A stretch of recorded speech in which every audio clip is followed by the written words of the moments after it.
Most people don't realize they're being manipulated until it's already too late. By then, the patterns are set, the dynamic is established, and leaving feels harder than staying. But manipulation doesn't begin with the obvious moves. It begins quietly, subtly, in moments that feel almost like kindness. What you're about to hear isn't speculation. These are the behavioral signatures manipulators display before anyone realizes what's happening. And once you recognize them, you cannot unsee them. Most people move through their social world assuming others operate with the same intentions they do. That's a reasonable assumption, and it's exactly what a manipulator counts on. Awareness is your only real defense. So let's begin. 1. They study you before they approach you.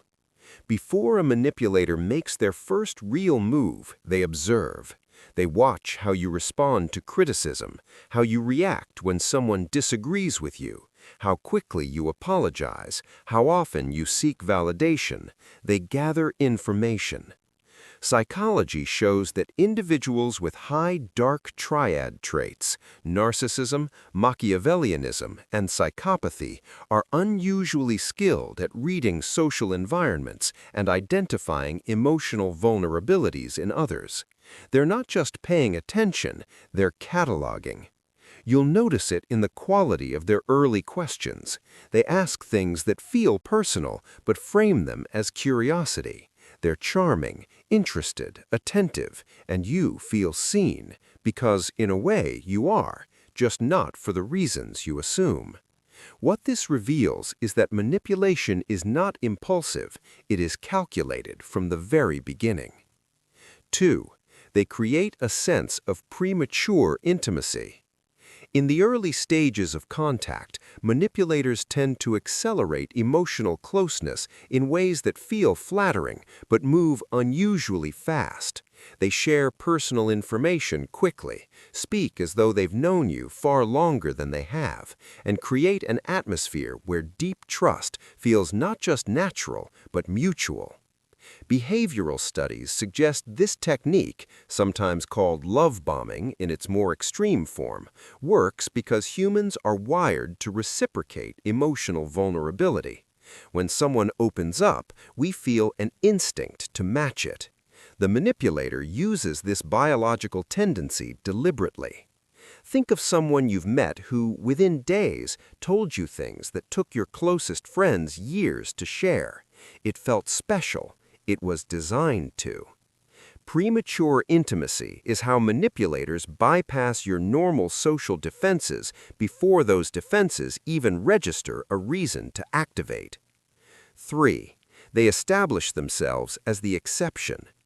Early in the relationship, the manipulator will quietly position themselves as different from everyone who has ever let you down.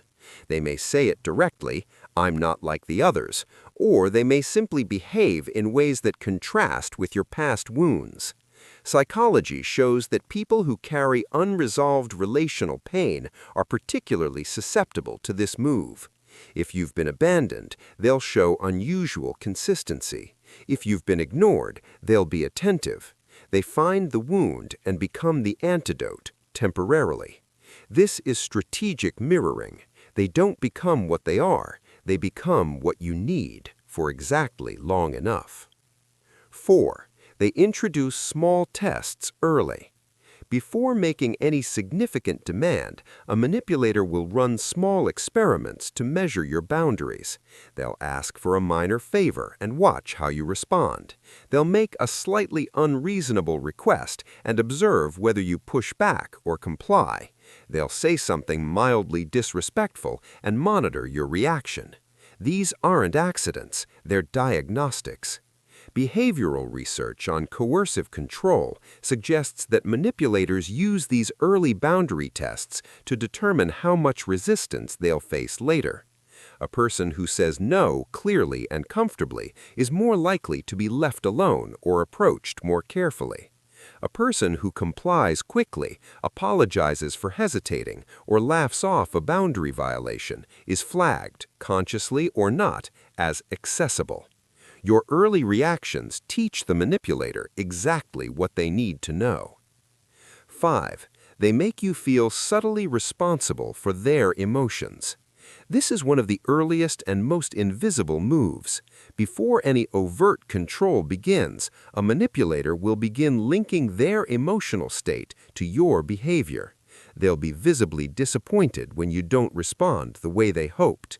They'll withdraw warmth after you express an independent opinion. They'll brighten dramatically when you agree and dim when you don't. None of this is stated outright. It needs not to be. The pattern is felt, not spoken. Psychology identifies this as the foundation of emotional coercion, teaching someone through behavioral conditioning that your comfort and approval are theirs to earn or lose. Over time, the person being conditioned starts to preemptively manage the manipulator's feelings without ever being asked to. It feels like care. It is control. 6. They reframe your instincts as flaws. When your intuition begins to signal that something is off, the manipulator is ready. Any unease you express will be met with gentle redirection. You're too sensitive. You've been hurt before and you're projecting.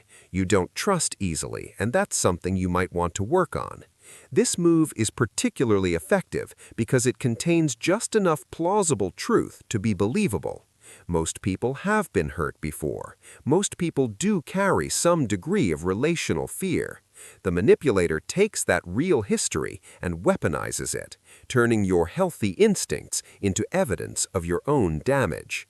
The goal is simple: to make you doubt your perception before it becomes an obstacle. 7. They establish reciprocity debt early.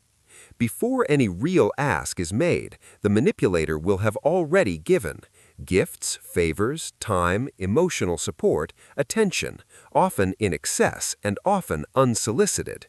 This is not generosity, it is investment. Psychology shows that reciprocity is one of the most powerful principles of human social behavior. We are deeply uncomfortable carrying a sense of social debt. When someone has given us something, we feel an internal pressure to return it. The manipulator builds this pressure deliberately. By the time they make their first real demand, the kind that feels slightly wrong, the kind that a healthy relationship would never require, you already feel you owe them something, and so you pay. Manipulation rarely announces itself. It doesn't arrive with sharp edges or obvious warning signs. It arrives as warmth, as attention, as someone who finally seems to understand you. The 7 behaviors you've just heard aren't conclusions, they're beginnings. They are the foundation that gets laid before anything more visible occurs. And the most important thing to understand is this: recognizing the pattern doesn't make you cynical, it makes you clear. Human behavior is not what it presents itself to be. The people who understand this are harder to deceive, harder to control, and better equipped to build relationships that are genuinely safe. If this kind of behavioral awareness interests you, subscribe to the Behavior Code, because understanding human behavior is not a dark pursuit, it's one of the most useful things you can do.